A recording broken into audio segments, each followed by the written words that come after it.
This podcast is brought to you by Aetna. Learn how Aetna is working to build a healthier world by visiting aetnastory.com. Hi, it's Doro, and I'm so excited to announce that the Achieving Optimal Health Conference is just around the corner on October 26th at Georgetown University. For our Health Gig listeners, we have a special offer. If you sign up by September 20th, you'll get $50 off your ticket. Just go to achievingoptimalhealthconference.com and use the code HealthGig. Get ready to create a happier and healthier life story. People are yearning for information. Having the opportunity to encourage people and to educate people and inspire people. It's amazing to be able to say we'll carve out time to take care of ourselves. There's something for everyone. Rajshree Agarwal, Ph.D., is the Rudolph P. Lamone Chair and Professor in Entrepreneurship at the University of Maryland and Director of the Snider Center for Enterprise and Markets. Rajshree's research interests focus on the implications of entrepreneurship and innovation for industry and firm evolution.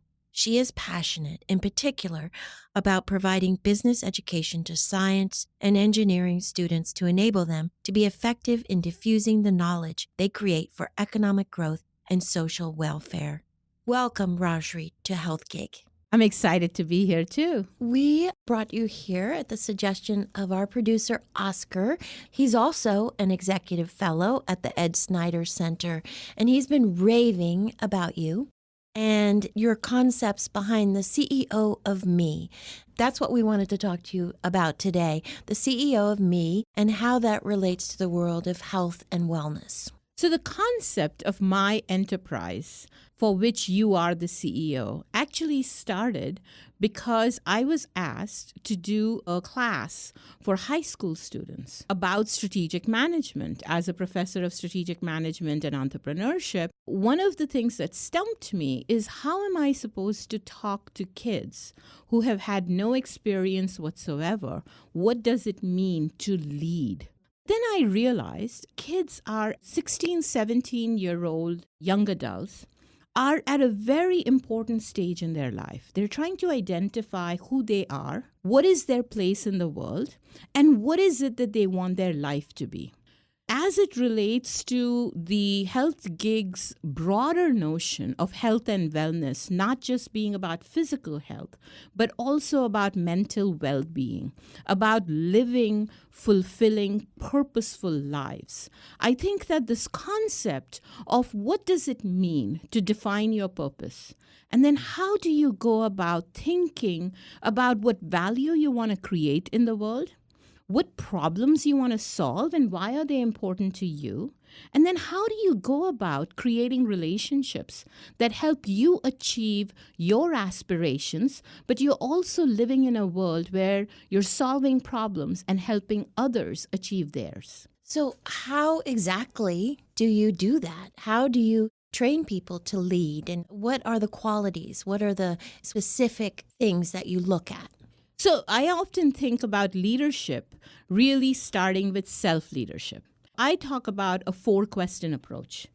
Every CEO has to really think about these 4 fundamental questions, which of course have principles that underlie what should be the answers to these questions. And the 4 questions that I talk about is, what's my purpose or mission statement? What does success look like to me? What's my value proposition? And with whom should I trade? Now, generally speaking, when I talk about this all the way from high school students to lifelong learners, they get the first 3 questions. The 4th question, they often say, I don't understand. What does that exactly mean? But if you go through the answers to the first 3, the 4th almost falls through as a very obvious question that you should be asking. Would you like me to go through each of the 4 questions in the way that I talk about it? That would be great. Yes. You know, the first question, of course, is what's my purpose or mission statement? Often people say, well, purpose, mission statement, isn't that just a lot of words or values? But I do think that it's very important to step back and define for yourself what matters to you, what values are important to you. And here I refer to John Allison, who used to be the president and CEO of BB&T. He talks about everybody's purpose. The content may be different, but really the principle underlying it is making the world a better place to live by doing something important to yourself. Now, both of those components are very, very important because making the world better place to live, often I get this rolling of the eyes, especially if they're teenagers. Oh my gosh, really? Making the world a better place to live? How cliched. Or, how presumptuous of me to think that I alone can make the world a better place to live. But I often say that the world that you live in is really the places you go, the things you do, and the people that you meet. And if in these three aspects of your world, you have made the world a better place to live, now it's much more doable and it's a lot less presumptuous too. Could that mean your family? Could it begin in your own home? Absolutely. And of course, the people that you are right next to, whether it's at work or in family, are the people that you have chosen as mattering to you. Making their lives a better place is definitely an important goal and an important value. And indeed, that relates to doing something that's important to yourself. The problems you want to solve should be ones that matter deeply to you. So I really appreciated Trisha and Dora when I was hearing about what Health Gig's about and then also reading about it. Your passion about why this is personally important to you just comes through in every website and all of the podcasts. You can see how passionate you are about it. Imagine if you were asked to do something that you didn't enjoy, which weren't part of what your values were. Your world wouldn't be better because you're not happy. You're not doing the things that make you feel like you are achieving your goals, your values. So that's the way I at least approach the first question. And then the second question is, how do you define success? So what does success look like to me? Yes, exactly. And here I often talk about the movie Martian. Have you seen the movie Martian? It's one of my favorite movies. With Matt Damon. With Matt Damon. And, he's stuck in Mars. How morbid. I wasn't really sure that I'd like it. But within the first 5 minutes, you're really laughing. And the other thing that's very important is he projects this very can-do, problem-solving attitude. And even though he's stuck in Mars with no communication, not sure whether he's going to have enough food, his attitude is, well, what do I need to do to get myself back home? And he's got this very positive, fun-loving attitude, except for one time in the movie when he gives up hope. And he believes that he's not going to make it because he doesn't have enough food to last. And so he's telling the captain of the ship that has come back to try and get him, but he's not sure that he's going to last as long. Please tell my parents. And if you imagine, that's pretty sad, right? What would you tell your parents? Well, the way he starts off is what most of us would say, tell my parents I love them. So he says, tell my parents I love what I do. And I'm very good at it. And I'll be dying for something big, beautiful, and so much more than myself. Tell them I can live with that. So being able to say, I love what I do and I'm good at it, that really gets your abilities and your aspirations working in a virtuous cycle. Because look what happens. When you are good at something, it gives you a sense of self-esteem. It makes you feel good. It makes you feel like you've achieved something. And then, of course, that then allows you to invest even more in something that you love. And then you start to love it even more. So, it's this, I invest in becoming good, and that gives me a sense of well-being, wellness, that the world is right. That's success. Also, you could almost argue in a situation like that, there's less stress. Yes, and it's interesting that you would say about stress. One of my most recent op-eds in the Forbes is exactly about stress and responsibility. And indeed, it started off as a funny conversation with my daughter. When she was 15 years old, she says to me, Mom, I have more stress and responsibility in my life than you do. As I say in the article, huh? is all I could muster in response. It's like, kiddo, you really want to take me on about who's got stress and responsibility? I'm dealing with a husband who's going through a very, very debilitating medical treatment with hepatitis C. I've got two of you to manage. I've got this very, very demanding career, and you're telling me you've got more stress in your life than I do. And so we start with challenging each other for a day in our lives. But then she says something which is very important. She says, but Mom, how can you say that you're working? You love what you do. That's not work. You enjoy it. And how dare you say that taking us to a volleyball team is a chore, like washing dishes? Is that what we are to you, a chore? She was making a very important point there. She was talking about choices that I was making. I do love my family. I do love my work. Neither of them not being part of my life, it would leave an intolerable void. So really, stress is not so much about what you choose to do as much as what choices you don't have. And so the sense of lack of autonomy, the sense that people are thrusting on you things that you're doing, which is, of course, what she was feeling at that point in time. You know, I've got all of these classes that I have to study. My teachers are giving me this homework. I don't necessarily see how it relates to my life. These are not my choices. My parents are telling me what you should do. I think stress comes a lot more from a lack of control in your life. The sense of feeling overwhelmed, it's like you feel like you're being pulled in different directions. However, if you feel like you're loving what you're doing, you're good at it, then it's not stressful. Now, that doesn't mean that every day is a walk in the park, but it means that even when you're working hard, you know what your goals are, what your values are. And so then that makes it so much more worthwhile. So you can slog through the nasty aspects of work. Not everything is fun, but I would like to say that you can find meaning in whatever it is that you're doing, so long as you think about how it relates to your purpose, so long as you know that trade-offs matter, and so long as you think that you're not in an island by yourself, but you're really thinking about how you can work with others and make it all the more fun, because not only are they creating a multiplier effect on your time, you're learning and you're benefiting from them. So as it relates to stress, I really do think that it's more about a balance of mind as opposed to the time in a day. Trish and I often talk about what's going on in our lives. I say to her, wow, I think we need to pull back, and I feel you might be overwhelmed. And she'll say to me, but I love our work. No, it's not our work that is making me feel overwhelmed or stressed. But the third question relates to value proposition. And do you think most individuals know what their personal value proposition is? I think they do. But I think they could also benefit from thinking very seriously and being very mindful about it. So just like what does success look like for me requires you to be mindful. What are my aspirations? What do I really want?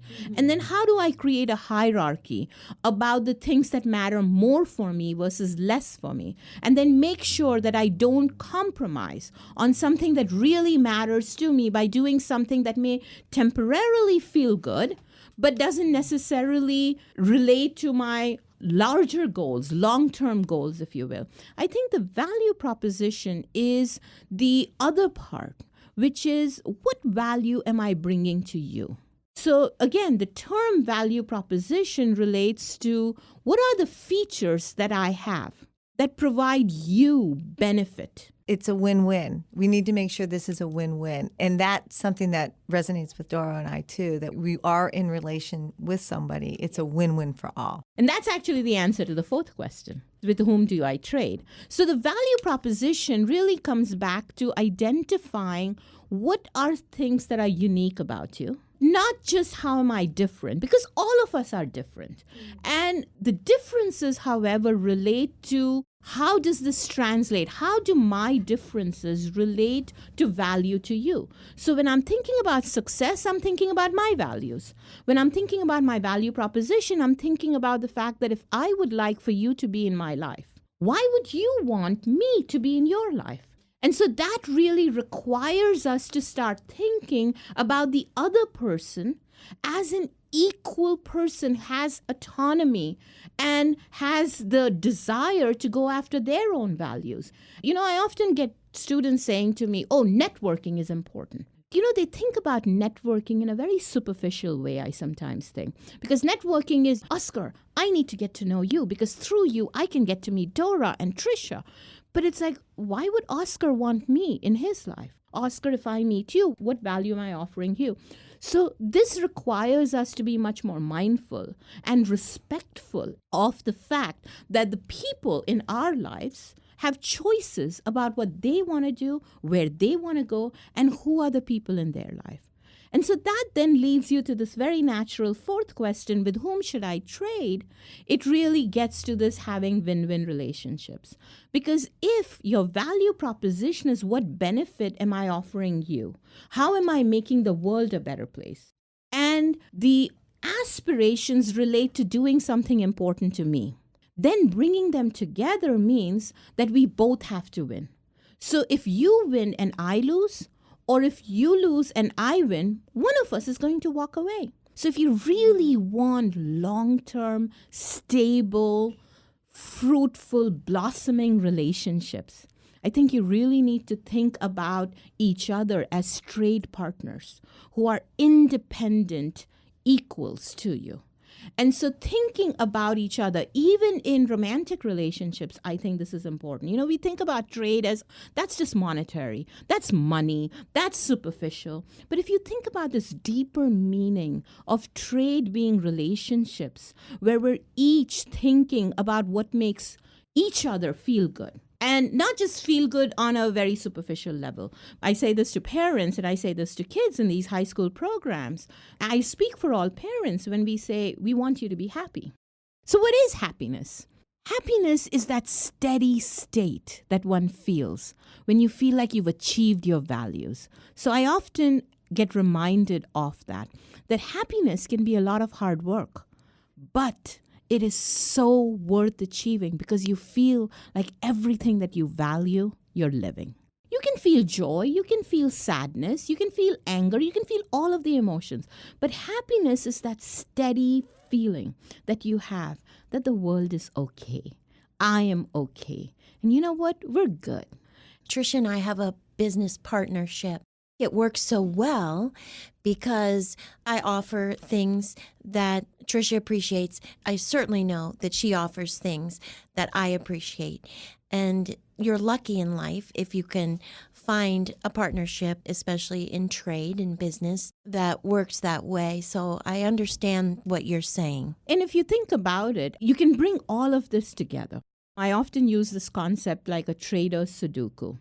A colleague of mine at a conference introduced me to this concept of, Sudoku has 9 parts.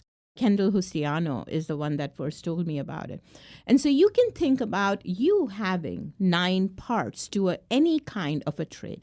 And the 9 parts are, there's a me, and then there's a you. And of course, both of us have choices about whether we want to engage in trade or not.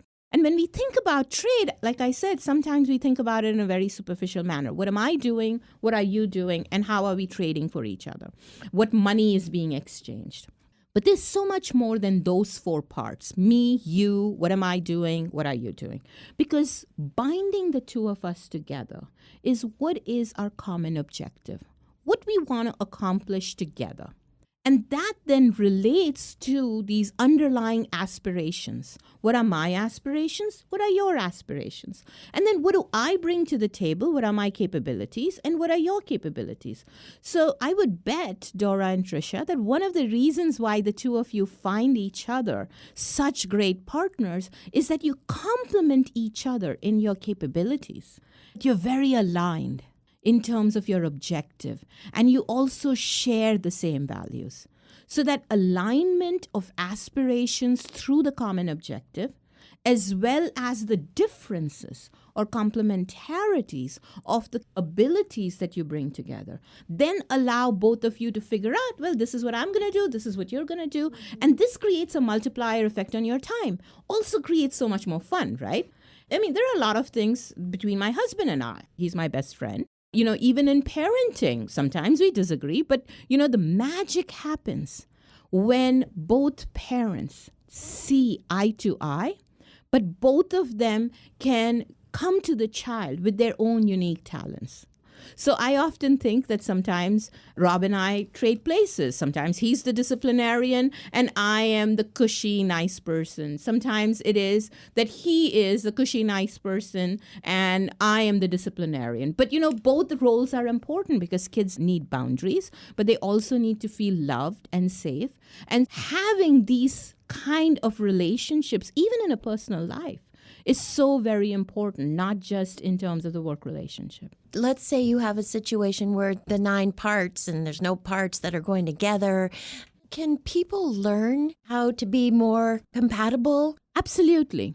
But I would say that even before you start thinking about learning about how to get the 9 pieces to fit together, the first and fundamental question one should ask is this the right trading partner for me?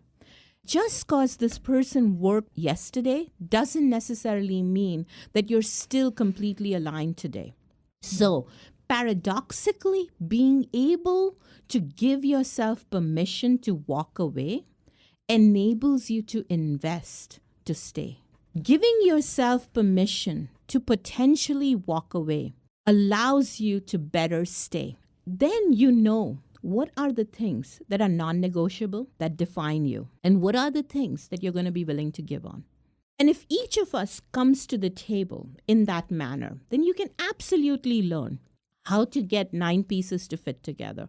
And there I use what I call the ABC approach for value creation and claiming your prize. A is acquire information.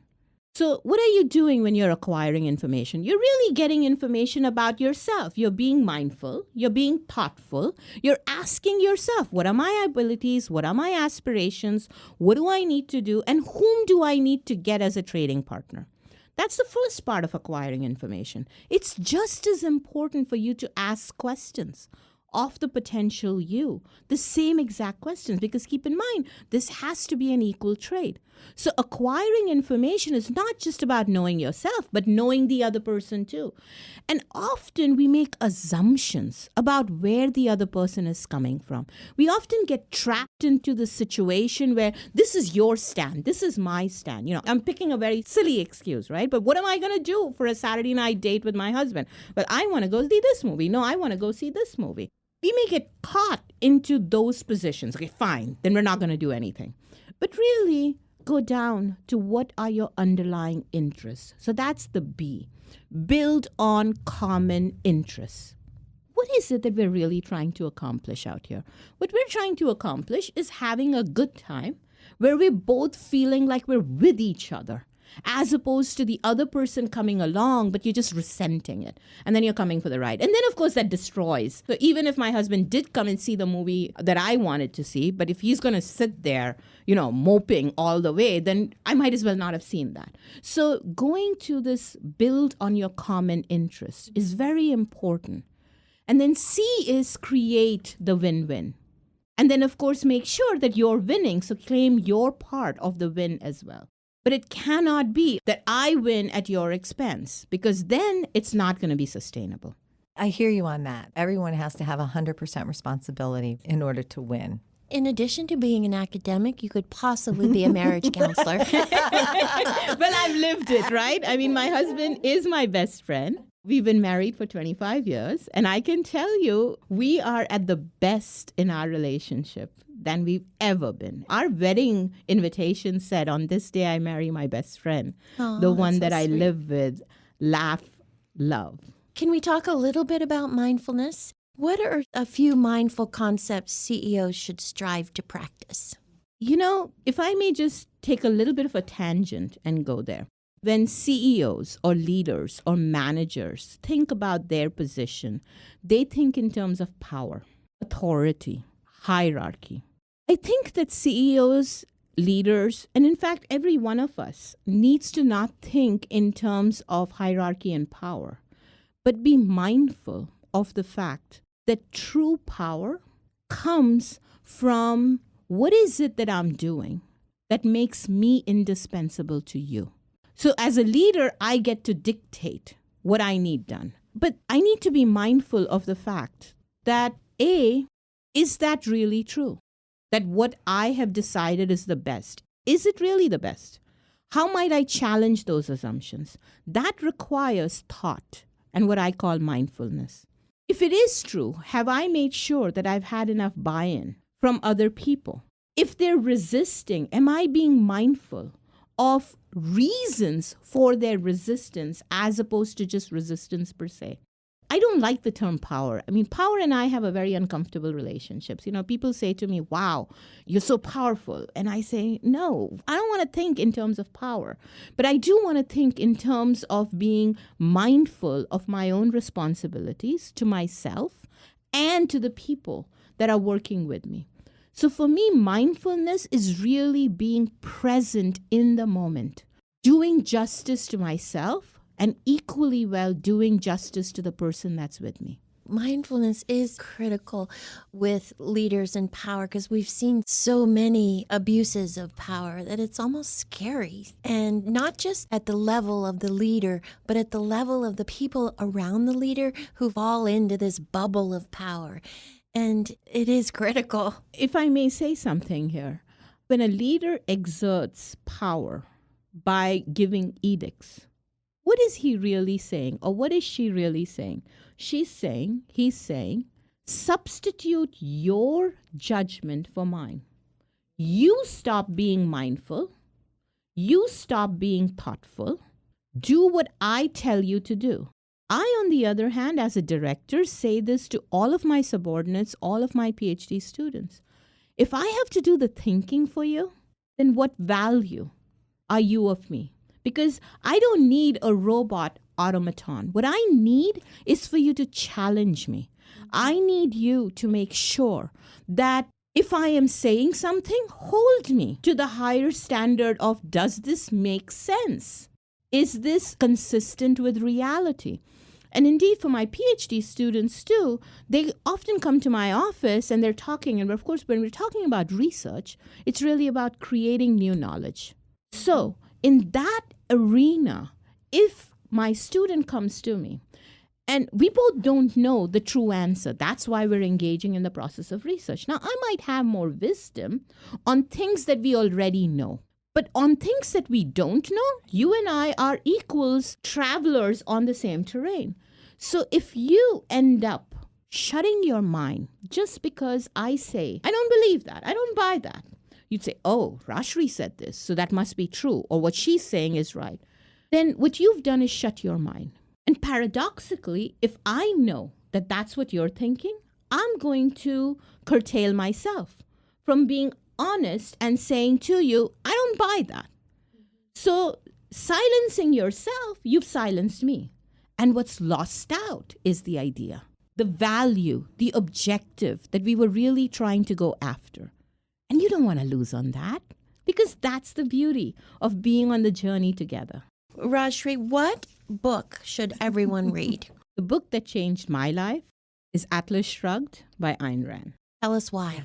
Basically, everything that I've talked to you about in the last half hour, I got the courage to believe that, to live that, by reading Atlas Shrugged at a very, very tender age, where I personally was fighting this inner guilt. Inasmuch as I was being raised in a very traditional Indian family in India. So choices of who you marry and what you choose to work on weren't mine to make. My father was very clear about that when I was 12 years old. So that created an inner conflict in me, because that meant that I had to choose this either or with the one person that mattered so much to me. So reading Atlas Shrugged gave me the courage, the pillar of strength, to say it doesn't have to be an either or. And that unless and until I am willing to take on the responsibility of my choices, which comes with making my own mistakes, but not reneging those choices to someone as benevolent, as wise as my father, because then those wouldn't be my choices, those would be his choices. That book gave me the courage and to realize that it is not me versus you, but really healthy, strong relationship are about the trader principle. So the trader principle I learned from Atlas Shrugged, which is why it matters so much to me. What would you tell your 30-year-old self? Be kind to yourself. I used to say be gentle to yourself or be nice to yourself. But I think the correct word is be kind to yourself. Because being kind to yourself has the element of recognizing that there might be things that you're doing different. So being nice is really about getting you to like me. It's about, am I being liked? Being kind is really, am I giving you good feedback that is going to be helpful to you rather than you thinking that I'm a nice person. So I think that we need to practice kindness for ourselves too. Just like we need to be kind to others, we need to be kind to ourselves too. What is your favorite quote? Eric Hoffer says, in times of change, the learners will inherit the earth, while the learned will find themselves beautifully equipped to live in a world that no longer exists. So particularly for me, that's a quote to live by. I often say that I have never been out of school because I went directly from college into a Ph.D. into a professor. And I say I want to be in school till the day I die because I'm considered the learned. I'm the endowed professor. But the minute I think that I am learned but not a learner, I've actually signed my own death certificate. Who would you have dinner with if you could have dinner with anybody, anytime? Past, present, and future. Among the past, I guess Ed Snider, who endowed the Center for Enterprise and Markets, and of course, Ayn Rand. Present would be my husband. Sounds like things are going really well with you and your husband. We really want to meet Rob. He sounds amazing. And in the as do you. future, it may be grandkids, but I've given up hope on that. Oh, so me if my too. daughters, if you're listening, I don't want to pressure you, but I do want to have a future in which I do have dinner with my grandkids and I get to spoil them and then send them home. I love it. Before we go, I think it's important for us to highlight the roles of women in respect to everything that we talked about today. I am a woman. I am a mother. I am very successful at what I do. And of course, all of this then comes down to how do you balance? Because there are so many things. And this is something I impose on myself because I want to do everything. One of the things that I have realized is really there are 5 principles that one needs to be thinking about, particularly as a woman. I have realized that we tend to have all of these expectations on ourselves. So the one is create value. It doesn't matter what you choose to work on. And I have a huge amount of respect for all of the people that choose to stay at home and take care of kids. Rob decided to be a stay-at-home dad. Bless him, because I couldn't have done it. And it's a lot of work. But regardless of whether you're working at home or in a professional environment, really the sense of purpose and feeling like you're doing something important creates value, self-esteem. The second element comes to finding meaning. Again, it doesn't matter what work you're doing. It's about the meaning that you ascribe to it. The third principle relates to, again, finding the multiplier effect. So don't do things that you really, really hate. Do the things that you hate only to the extent that it's minimally possible. But, chances are there's someone else that loves to do what you hate. So find that other person, going back to the trade aspect, right? So this is, again, figure out the multiplier effect. For me, especially when I realized that I was not going to be able to take care of my kids, take care of the house and work, I knew that the first thing that had to go is I was going to hire a house cleaner.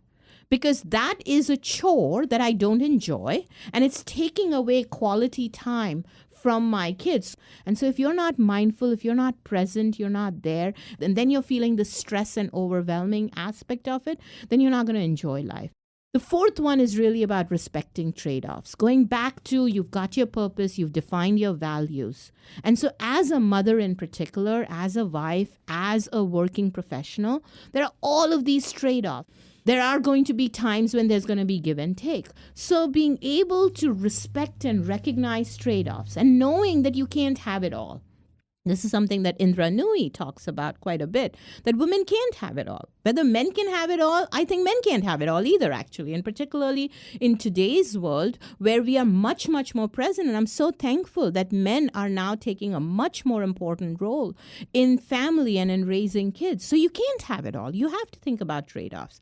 And then the fifth one is being kind to yourself, knowing that maybe you can do it all, but you're not going to make everybody happy all of the time, and that's okay. I think it's very important for us as women to remind ourselves that it's okay. Rajshree, we are so happy you joined us. Trish and I are just honored to have you on this show. You're brilliant, and we look forward to spending more time with you and learning more from you. And we're just thrilled you're here. Thank you. Thank you for joining us on Health Gig. We loved having you with us. We hope you'll tune in again next week. In the meantime, be sure to like and subscribe to this podcast and follow us on healthgigpod.com. I'm Trisha. And I'm Doro. Be well.